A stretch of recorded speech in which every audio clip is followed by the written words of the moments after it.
देख रहे हैं नेटवर्क 33 राजकुमार के साथ। तो चलिए बढ़ते हैं आज की कहानी की ओर। दोस्तों, ट्रेन के लंबे सफर के दौरान मेरे लिए एक चीज बड़े ही मायने रखती थी। उसके बिना ट्रेन का सफर नामुमकिन था मेरे लिए, और वो चीज थी चाय। मैंने पहले भी बहुत से सफर चाय के सहारे ही तय किए थे, मगर पता नहीं उस रोज जब मैं ट्रेन में बैठा तो मुझे लगा कि कोई ना कोई चाय वाला मिल ही जाएगा। मगर अगले 1 घंटे बीतने के बाद उस बोगी में कोई भी चाय वाला नहीं दिखा। फिर कुछ और देर तक राह ताकने के बाद मुझे एक आवाज सुनाई दी, चाय बोलो, चाय भाई चाय। ये 2 शब्द सुनते ही मेरे कान खुशी से एकदम से झूम उठे और मैंने तुरंत ही उस चाय वाले को आवाज देते हुए कहा, अरे भैया एक चाय इधर भी। मेरे इतना कहते ही वो चाय वाला सीधे मेरे पास आया और एक कप चाय थमाते हुए मुझसे बोला, 10 रुपए। वैसे तो चाय की क्वांटिटी देखकर मुझे लगा नहीं कि ये चाय 4 से 5 रुपए से ज्यादा की होगी, मगर मैं कर भी क्या सकता था भला, सिवाय 10 का नोट ढीले करने के। वो चाय वाला चाय थमाकर चाय बोलो बोलते हुए आगे निकल गया, और इधर जैसे ही मैंने उस चाय की पहली चुस्की ली तो मानो मेरी जुबान और मेरा चेहरा ऐसा बन गया कि पता नहीं कौन सा जहर उसने चाय के नाम पर पिला दिया हो। खैर, चाय पीने का सिलसिला चलता रहा और तकरीबन 10 से 12 कप अलग अलग जगहों की चाय टेस्ट करने के बाद अब मुझे चाय से जैसे नफरत सी होने लगी थी।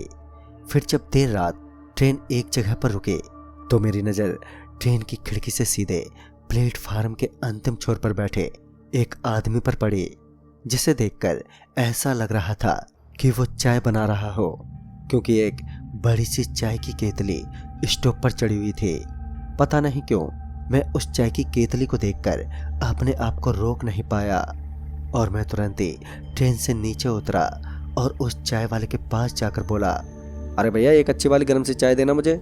मेरे इतना कहते ही उस चाय वाले ने पहले तो मुझे सर से पैर तक एक नज़र घूरा और फिर उसने मुझे बैठने को कहा। फिर इस पर मैंने उस आदमी को जवाब देते हुए कहा, अरे नहीं मेरे पास इतना टाइम नहीं है, मेरी ट्रेन कभी भी खुल जाएगी, आप चाय दे दो बस, मैं ट्रेन में ही पी लूँगा। मेरे इतना कहते ही वो आदमी मेरे लिए कुल्हड़ में चाय निकालने लगा। वो अभी चाय ही निकाल रहा था कि तभी एक आवाज़ आई, अरे कौन है वहाँ पर। और ये सुनते ही वो चाय वाला इतना ज़्यादा डर गया कि वो अपना सामान छोड़कर ही उसी वक्त वहां से भाग गया। चाय वालों को ऐसे भागते देख मैं भी डर सा गया।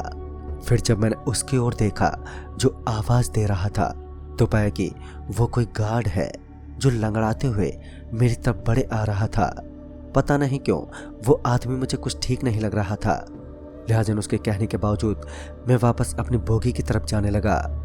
मुझे जाता देख वो गार्ड बोला, अरे तुम कहाँ जा रहे हो, रुको वहीं रुको। मगर मैं रुकने की जगह और तेज तेज चलने लगा। मैं अब बस किसी तरह वापस अपनी ट्रेन में चले जाना चाहता था। मैं अभी अपनी ट्रेन की तरफ बढ़ ही रहा था कि तभी किसी ने पीछे से मेरा कंधा पकड़ते हुए कहा, अरे मैं तुम्हें रुकने के लिए कहे जा रहा हूँ और तुम हो कि अनसुना किए जा रहे हो। इसी बीच जब मैंने पीछे पलटकर देखा तो पाया कि वही लंगड़ा आदमी मेरा बाजू पकड़े हुए है। फिर मैं नकली मुस्कान अपने चेहरे पर लाता हुआ उस आदमी से बोला, अच्छा तो आप मुझे ही आवाज़ दे रहे थे, मुझे लगा कि आप किसी और को आवाज़ दे रहे हैं, कहिए क्या बात है। तो इस पर वो आदमी मेरा बाजू पकड़े हुए बोला, तुम ये बताओ कि तुम वहाँ उस जगह पर क्यों खड़े थे। इस पर मैं अपने बाजू को उससे छुड़ाते हुए बोला, वो मुझे चाय की तलब लगी थी तो बस चाय पीने के लिए चाय वाले के पास खड़ा था, मगर पता नहीं क्यों वो आपकी आवाज़ सुनते ही 9-2-11 हो गया। मैं अभी उस आदमी को ये सारी बातें बता ही रहा था कि तभी वो आदमी मुझे सूंघने लगा, जो कि मुझे बिल्कुल भी पसंद नहीं आया। तभी मैंने उसे अपने से दूर करने की पूरी कोशिश की, मगर वो मेरा बाजू छोड़ने को तैयार ही नहीं था। इसी बीच मेरी ट्रेन ने चलने का हॉर्न दे दिया और हॉर्न सुनते ही मैंने और जोर लगाना अब शुरू कर दिया था, पर कोई फायदा नहीं हो रहा था। फिर मैंने उस आदमी से कहा कि अरे भाई साहब प्लीज़ छोड़ो मुझे, नहीं तो मेरी ट्रेन छूट जाएगी। मुझसे अगर जाने अनजाने में कोई गलती हो गई हो तो मैं माफ़ी चाहता हूँ आपसे। पर मेरे लाख गिड़गिड़ाने के बावजूद भी उसने मेरे को नहीं छोड़ा और मेरे आंखों के सामने से ट्रेन निकल गई। ट्रेन को जाता देख मुझे इतना गुस्सा आ गया कि मैं उस आदमी पर चिल्लाते हुए टूट पड़ा। मैंने अभी उसे एक दो चमाटे लगाए थे कि उसने मुझे उठाकर किसी बॉल की तरह जोर से फेंक दिया। नीचे गिरते ही मुझे इतनी जोर से चोट लगी कि मेरी आंखों में आंसू भर आए। मैं अभी किसी तरह उठा ही था कि वो लंगड़ा आदमी बेहद गुस्से में मेरी तरफ आने लगा। मैं ये तो समझ गया था कि अगर दोबारा उसके हाथ लगा तो वो आदमी मेरी हड्डियों का सूरमा बना देगा। मैं उठा और उससे दूर भागने लगा और तभी भागते वक्त रेलवे मास्टर के रूम की तरफ मेरी नजर गई जहां पर कोई खड़ा था। मैंने उसे आवाज देते हुए कहा, अरे भैया भैया बचा लो मुझे, वो आदमी बिना मतलब के मेरे पीछे पड़ा है। इस पर गेट पर खड़े आदमी ने मुझे अंदर आने का इशारा किया और इशारा पाते ही मैं और तेज दौड़ा और फिर मैं उस रूम के भीतर चला गया। रूम के अंदर जाते ही उस आदमी ने दरवाजा बंद कर लिया। उस वक्त मैं इतना डरा हुआ था कि मैं ना तो कुछ सोच पा रहा था और ना ही कुछ बोल पा रहा था। तभी स्टेशन मास्टर ने कहा, तुम शांत हो जाओ, थोड़ी देर में सब ठीक हो जाएगा। अभी उसने इतना कहा ही था कि उसकी फ़ोन की एकदम से रिंग बजी। फ़ोन पर बात करते ही स्टेशन मास्टर का चेहरा एकदम से उतर गया और उसी वक्त वो दरवाज़ा खोलकर बाहर चला गया, मगर जाते जाते ये बोलकर गया कि मेरे लौटने तक अंदर ही रहना। उसके बाहर जाते ही मैंने दरवाज़ा एहतियातन बंद करके वहीं कोने में बैठ गया। अभी मैं कोने में बैठे मन ही मन भगवान को याद ही कर रहा था कि तभी दरवाजे पर जोरों से दस्तक होने लगी। दरवाजे पर होती दस्तक से मैं ये तो समझ गया था कि मेरी मौत ही दरवाजे पर दस्तक दे रही है। फिर जब मुझे स्टेशन मास्टर की आवाज़ सुनाई पड़ी तो मुझे थोड़ा सुकून मिला और मैं दरवाज़ा खोलने के लिए दरवाजे की तरफ बढ़ा। इससे पहले मैं दरवाज़ा खोलता कि मेरी नज़र कमरे के उस खिड़की पर गई जिससे दरवाजे के बाहर का हिस्सा मुझे दिखाई दे रहा था। मतलब कि अब मैं उस खिड़की से ये देख पा रहा था कि कौन दरवाजे पर दस्तक दे रहा है। फिर जो मैंने देखा तो देखते ही मेरे दिल की धड़कनों के साथ मेरी सांसें भी बैठ गईं। दरअसल दरवाजे पर कोई भी नहीं था, मगर अभी भी दरवाजा जोरों से हिल रहा था। साथ ही मुझे स्टेशन मास्टर की आवाज़ भी लगातार सुनाई दे रही थी। मैं उसी वक्त कमरे में मौजूद मेज के नीचे जाकर बैठ गया और आंखें बंद कर ली। फिर कुछ देर के बाद दरवाजे पर वो दस्तक होनी बंद हो गई, मगर मैं फिर भी झोंका तो वहीं मेज के नीचे बैठा रहा। फिर कुछ देर बाद मुझे एक आवाज़ सुनाई पड़ी जो कि कुछ जानी पहचानी सी लगी। फिर जब मैंने एक नज़र उठाकर उसी खिड़की के बाहर देखा तो पाया कि वही चाय वाला चाय लिए गेट पर खड़ा मुझे आवाज़ दे रहा था। उसे देखकर मुझे थोड़ा अच्छा लगा क्योंकि अब मैं अकेला नहीं था। और फिर मैं अपनी जगह से उठा और फिर खिड़की की तरफ जाते हुए मैं उस चाय वाले से बोला, अरे भाई साहब आप क्यों भाग गए थे, और वो कौन था? मेरे इतना कहते ही वो भी खिड़की की तरफ पलटा और खिड़की के करीब आते हुए मुझसे कहा, अरे वो तो एक नंबर का बदमाश है, हम जैसे गरीबों का जीना हराम कर रखा है उसने। इसी बीच उसने एक कप चाय की प्याली भी मुझे खिड़की से पकड़ा दी और कहा, आप चाय पियो, अब डरने की कोई बात नहीं है। उसके इतना कहते ही मैं भी थोड़ा निश्चिंत हो गया और फिर मैं चाय पीने लगा। अभी मैंने एक घूंट लिया ही था कि मुझे चाय का स्वाद इतना अच्छा लगा कि अगले 3 से 6 घूंटों में चाय खत्म हो गई और अब मुझे एक प्याली चाय और चाहिए थी। मगर जब मैंने एक कप और मांगने के लिए सामने की खिड़की की तरफ अपनी निगाहें की तो वो चाय वाला अब वहां से जा चुका था। बड़ी हैरत की बात थी कि वो चाय वाला बिना पैसे लिए ही वहां से चला गया था। खैर उसके जाते ही कुछ ही देर में स्टेशन मास्टर भी लौट आए। उनके आते ही मैंने उनसे पूछा, सर ये सब क्या है? वो अभी मुझे बताने ही वाले थे कि स्टेशन मास्टर का ध्यान मेरे हाथों में रखे चाय की प्याली पर गया और चाय की प्याली पर नजर पड़ते ही उनके चेहरे का भाव एकदम से बदल गया और घबराते हुए बोले, तुमने अभी ये चाय पी तो नहीं है ना? तो इस पर मैं हिचकते हुए बोला, हाँ 1-2 घूंट। मेरे इतना बोलते ही पहले तो उन्होंने मेरे हाथ से वो चाय की प्याली छीनकर खिड़की से बाहर फेंक दी। इससे पहले मैं स्टेशन मास्टर से कुछ पूछता कि उन्होंने मुझे बाहर खिड़की की तरफ देखने का इशारा किया। फिर जब मैंने खिड़की से बाहर की तरफ देखा तो पाया कि बाहर अचानक ही काले धुएं का गुब्बार छाने लगा है। फिर जब मैंने और गौर से देखा तो पाया कि वो काले धुएं का गुब्बार उस चाय की प्याली से बाहर निकल रहा था जिसे मैं उस वक्त पी रहा था।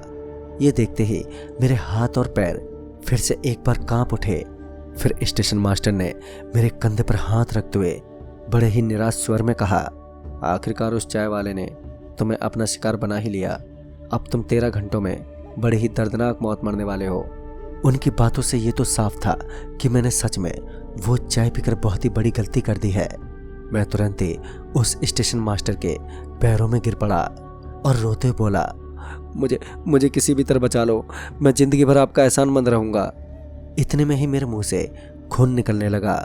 मेरे मुंह से खून निकलता देख स्टेशन मास्टर ने तुरंत ही किसी को फोन लगाते हुए कहा, तुम जल्दी से स्टेशन पहुंचो। मुझे लगा कि उन्होंने किसी डॉक्टर को फोन किया है, मगर जब कुछ देर बाद वो आदमी पहुंचा तो वो कोई डॉक्टर नहीं बल्कि एक अजीब आदमी था जिसका पूरा शरीर दूध की तरह गोरा था। उस आदमी ने आते ही मेरी ओर देखा और अपने झोले से एक सफेद कपड़ा निकालते हुए उस कपड़े को मेरे आंख पर बांध दिया। मेरे आंखों पर वो सफेद कपड़ा बांधते ही उस आदमी ने मेरे कानों में कहा, अब जो तुम्हें दिखाई देगा तुम्हें उसे पकड़ना है, और अगर तुम उसे नहीं पकड़ पाए तो तुम्हारी मौत पक्की हो जाएगी। तो किसी भी तरह से उस चीज़ को पकड़ लेना, और उस चीज़ के हाथ में आने के बाद फिर मैं बताऊंगा कि आगे क्या करना है। इतना बोलने के बाद उसने मेरे सिर पर 3 बार किसी चीज़ से मारा और उसके मारते ही मैं एकदम से बेहोश हो गया। फिर जब मुझे होश आया तो मैं किसी कब्रिस्तान में पड़ा हुआ था।